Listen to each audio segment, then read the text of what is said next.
오늘 우리에게 주시는 하나님 말씀은 사사기 6장 33절에서 40절 말씀입니다. 그때에 미디안과 아말렉과 동방 사람들이 다 함께 모여 요단강을 건너와서 이스라엘 골짜기에 진을 친지라. 여호와의 영이 기드온에게 임하시니 기드온이 나팔을 불매 아비에셀이 그의 뒤를 따라 부름을 받으니라. 기드온이 또 사자들을 온 므낫세에 두루 보내매 그들도 모여서 그를 따르고 또 사자들을 아셀과 스불론과 납달리에 보내매 그 무리도 올라와 그를 영접하더라. 기드온이 하나님께 여쭈되 주께서 이미 말씀하신 같이 내 손으로 이스라엘을 구원하시려거든 보소서, 내가 양털 한 뭉치를 타작 마당에 두리니 만일 이슬이 양털에만 있고 주변 땅은 마르면 주께서 이미 말씀하신 같이 내 손으로 이스라엘을 구원하실 줄을 내가 알겠나이다 하였더니 그대로 된지라. 이튿날 기드온이 일찍이 일어나서 양털을 가져다가 그 양털에서 이슬을 짜니 물이 그릇에 가득하더라. 기드온이 또 하나님께 여쭈되 주여 내게 노하지 마옵소서. 내가 이번만 말하리이다. 구하옵나니 내게 이번만 양털로 시험하게 하소서. 원하건대 양털만 마르고 그 주변 땅에는 다 이슬이 있게 하옵소서 하였더니 그 밤에 하나님이 그대로 행하시니 곧 양털만 마르고 그 주변 땅에는 다 이슬이 있었더라.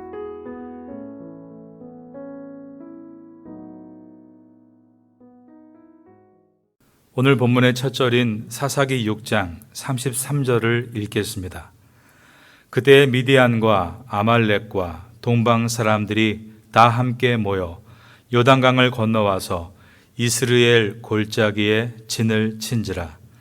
여기에 나오는 미디안, 아말렉, 동방 사람들은 특정한 나라가 아니라 매우 넓은 지역에 분포한 족속을 의미합니다. 이스라엘의 추수가 되면 이들은 한꺼번에 몰려와 요단강을 건너 이스라엘의 북부 갈릴리 호수가 가까운 이스라엘 골짜기에 진을 쳤습니다. 또 한 번 이스라엘 약탈을 위해서 모인 것이었습니다. 그런데 이번에는 이스라엘에 하나님께서 세우신 사사 기드온이 있었습니다. 34절입니다. 여호와의 영이 기드온에게 임하시니 기드온이 나팔을 불매 아비에셀이 그의 뒤를 따라 부름을 받으니라. 기드온은 므낫세 지파 아비에셀 집안 출신입니다. 이번 전쟁을 위해 기드온이 나팔을 불자 가장 먼저 아비에셀 가문이 기드온을 따릅니다. 기드온이 자신의 지파인 므낫세와 이스라엘 골짜기 주변에 있던 지파들인 아셀 지파, 스불론 지파, 납달리 지파에도 사람을 보내 함께 싸우자고 말합니다. 그러자 모든 지파들이 기드온의 말을 따랐습니다. 35절입니다. 기드온이 그 사자들을 온 므낫세에 두루 보내매 그들도 모여서 그를 따르고 또 사자들을 아셀과 수불론과 납달리에 보내매 그 무리도 올라와 그를 영접하더라. 여기에서 한 가지 의문점을 갖게 됩니다. 어떻게 기드온의 말 한마디에 기드온의 가문인 아비에셀 집안 사람들이 모두 따르고 그의 지파인 므낫세 사람들이 따르고 심지어 아셀, 스불론, 납달리 지파 사람들까지 따랐는가 하는 것입니다. 그의 지도력과 용기에 깊은 감명을 받은 것인가? 그의 지도력과 용기가 갑자기 좋아졌다라고 볼 수 없는 것은 이어지는 36절에서 보겠지만 그는 예전과 같이 자신의 약함에 대해서 번민하고 있었고 큰 용사여라고 부르신 하나님의 소명에 주저하고 있었기 때문입니다. 그러면 어떻게 자신의 가문과 자신의 지파와 주변의 여러 지파들이 기드온 앞에 나올 수 있었는가? 그 답은 아까 보았던 34절에서 찾을 수 있습니다. 여호와의 영이 기드온에게 임하시니라고 한 것입니다. 여기서 임하시다라는 히브리어는 라바쉬라는 단어로서 옷을 입히다라는 뜻입니다. 여호와께서 하나님의 영으로 옷을 입히셨다라는 뜻입니다. 여기서 옷은 갑옷같이 무거운 옷을 표현한 것이기 때문에 갑옷 혹은 무거운 장비로 온통 몸을 감싸듯이 저항할 수 없는 상태로 그를 만드셨음을 의미합니다. 이것이 바로 하나님께 쓰임받는 모습입니다. 하나님께 쓰임받는 것은 하나님의 영이신 성령으로 붙잡힘 받는 것을 말하는 것입니다. 그러므로 우리가 서 있는 곳에서 하나님께 쓰임받기 위해서는 우리가 하나님을 붙잡아야겠다는 생각이 아닌 우리가 하나님께 붙잡혀야 한다는 생각의 전환이 필요합니다. 그러므로 우리의 기도는 내가 원하는 것을 미리 생각해 놓고 그것을 이루어 달라는 기도가 아니라 우리의 기도는 주님께서 저를 통하여 이루시고 싶으신 것이 무엇입니까? 라고 묻는 것으로 시작해야 하는 것입니다. 우리의 가정에서, 교회에서, 사역에서, 그리고 사업에서 주님께서 저를 통하여 이루시기를 원하는 것은 무엇입니까? 주님께 여쭈어 보아야 하는 것입니다. 그럴 때 하나님께서는 말씀하실 것입니다. 성경을 읽는 것으로, 묵상하는 것으로, 기도하는 것으로 그 세미한 음성을 들으십시오. 그 음성을 듣는 것이 신앙의 즐거움입니다. 그것이 바로 하나님과의 교제이기 때문입니다. 저와 여러분에게 말씀하신 하나님께서는 하나님의 때에, 중요한 순간에, 능력이 필요한 그때에 성령으로 충만케 해 주십니다. 성령의 충만은 내가 성령을 채우는 것이 아니라 성령께서 나를 사로잡으시고 라바쉬, 갑옷을 입듯 나의 온 영과 몸을 사로잡아 주시는 것입니다. 성령은 지혜와 명철의 영이시고 능력이십니다. 기도원의 한마디에 그의 가문이, 그의 지파가, 그리고 주변 여러 지파들이 모일 수 있었던 것은 성령께서 이것을 계획하셨고 성령의 능력을 통해서 모인 것이었습니다. 여러분도 라바쉬, 하나님께서 성령의 옷을 입혀주심으로 여러분을 통하여 이 땅에 하나님의 뜻이 이루어지는 일에 쓰임받기를 예수님의 이름으로 축원합니다. 기도원은 성령의 옷을 입고 본격적으로 사사로 부름받고 있습니다. 그러나 기도원은 예전과 같이 여전히 망설이고 있었습니다. 이것은 우리에게 중요한 교훈을 줍니다. 여러분, 신앙은 로봇이 되는 것이 아닙니다. 로봇과 같이 한번 프로그래밍 되면 그 후로는 아무 두려움도 없고 걱정도 없이 통증을 못 느끼는 모습으로 달려가는 것이 아닌 것입니다. 오늘 여러분이 여전히 두려워하고 있고 걱정하고 있다면 그것은 이상한 것이 아니라 정상적인 것입니다. 우리는 로봇이 아니라 하나님의 자녀이기 때문입니다. 그러므로 이제 보게 될 기도원의 두려움과 걱정은 바로 우리들의 이야기입니다. 36절을 보겠습니다. 기도원이 하나님께 여쭈되 주께서 이미 말씀하신 같이 내 손으로 이스라엘을 구원하시려거든. 기도원은 주님, 제가 양털 한 뭉치를 타작마당에 놓겠습니다. 만일 다음 날 아침에 이슬이 양털에만 있고 마당은 말라 있으면 하나님께서 저를 이 전쟁에 사사로 불러주신 것을 믿겠습니다. 라고 기도했습니다. 37절입니다. 보소서, 내가 양털 한 뭉치를 타작마당에 두리니 만일 이슬이 양털에만 있고 주변 땅은 마르면 주께서 이미 말씀하심 같이 내 손으로 이스라엘을 구원하실 줄을 내가 알겠나이다 하였더니, 지금 기도원이 무엇을 구하고 있습니까? 하나님께 미라클 사인, 표적, 즉 기적을 구하고 있습니다. 그러자 그 다음 날 새벽에 정말 양털에만 이슬이 가득 고여 있었습니다. 38절입니다.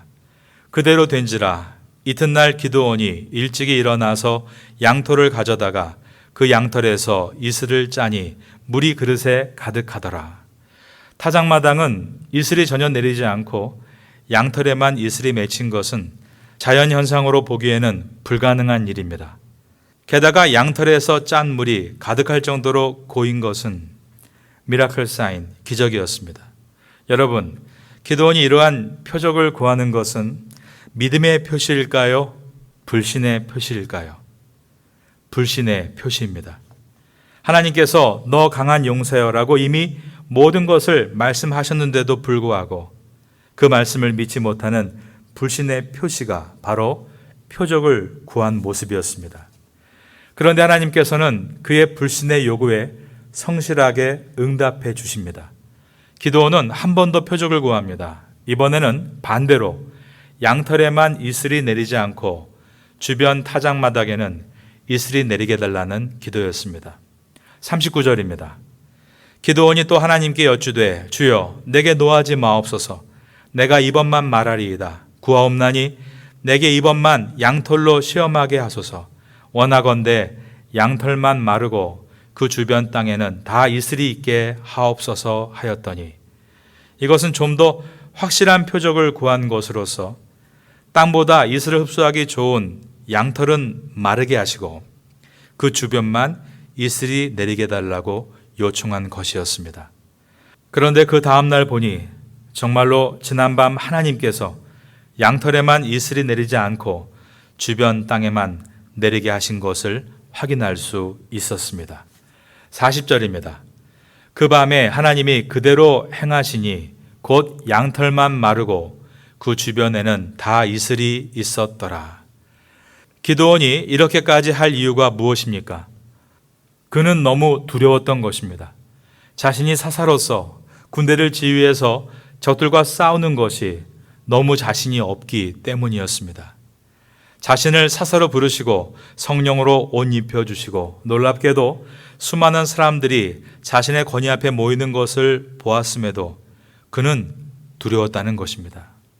여러분, 이것이 인간의 모습 아닙니까? 아예 부름받지 않았다면, 그 현장에 서지 않았다면 두려울 것도 없습니다. 우리가 잘 아는 중국 내지 선교의 창설자인 허드슨 테일러가 있습니다.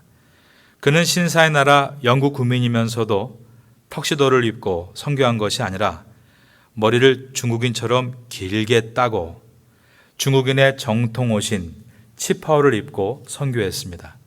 그랬더니 많은 젊은이들이 그것의 매력을 느끼고 선교사가 되겠다고 허드슨 테일러를 찾아온 것입니다. 허드슨 테일러는 인터뷰를 하며 물었습니다. 당신은 왜 선교를 원합니까? 그들은 대답하기를 그리스도께서 우리에게 전 세계의 모든 사람에게 복음을 전하라고 명령하셨기 때문에 수백만의 사람들이 그리스도를 모른 채 타락해가는 것이 안타까워 자원했습니다. 모두가 그럴싸하게 대답을 한 것입니다. 왜냐하면 그들은 선교를 머리로만 알 뿐 현장을 전혀 모르고 있기 때문이었습니다. 아프리카에서 봉사를 하고 있는 한 선교사에게 기자가 인터뷰를 했습니다. 당신은 당신이 하고 있는 일이 좋으십니까? 그러자 그 선교사님은 말하기를 아니요라고 대답했습니다. 나와 아내는 척박한 이 환경을 좋아할 수 없습니다. 저와 아내는 무척 예민한 편이어서 매일 염소똥을 밟으며 오두막에 들어가 자는 것은 고통스러운 일입니다. 그러나 좋아하지 않는다고 하지 않는다면 우리는 그리스도를 위해서 아무 일도 할 수 없을 것입니다. 라고 말한 것입니다. 여러분, 기드온이 이렇게 큰 문제 앞에서 하나님을 2번 시험했다는 것을 적용점으로 삼아서는 안 됩니다. 하나님은 신뢰해야 할 대상이시지 시험해야 할 대상이 아니기 때문입니다. 엄밀히 말하면 기드온이 상당히 주술적인 방법을 쓰려고 한 것은 우리가 결코 삼가해야 하고 배우지 말아야 할 일입니다. 그런데 여기서 발견되는 중요한 것이 있습니다. 첫째는 기드온은 이처럼 약하고 겁 많고 완전한 확신에 서지 못했음에도 그는 결코 사명의 자리를 떠나지는 않고 있었다는 것이 있습니다. 둘째로는 기드온이 이렇게 흔들리고 있어도 하나님께서는 기드온을 끝까지 포기하지 않고 계셨다는 것이 있습니다. 허무맹랑한 요구를 하고 시간을 무려 이틀이나 허비했음에도 하나님은 기드온의 요청에 신실하게 응답하시고 기드온의 몸과 마음이 다 준비될 때까지 기다려 주셨다는 것입니다. 그 하나님께서 저와 여러분에게도 그렇게 대하신다는 것을 오늘 본문은 말씀하고 있는 것입니다. 여러분, 기드온이 자기를 믿고 한 걸음에 달려와진 사람 앞에서 어떻게 약하다, 힘들다라고 말할 수 있었겠습니까? 그러나 하나님 앞에서는 있는 그대로의 모습으로 엎드려서 저 괴롭습니다, 힘듭니다, 아픕니다, 두렵습니다 고백할 때 하나님은 그의 기도를 다 들어주시고 그를 위로하시며 그에게 용기와 확신을 불어넣어 주신 것입니다. 우리의 진정한 사사는 바로 하나님이십니다. 이 은혜를 기억하고 담대히 나아가는 우리 모두가 될 수 있기를 마지막으로 예수님의 이름으로 축원합니다.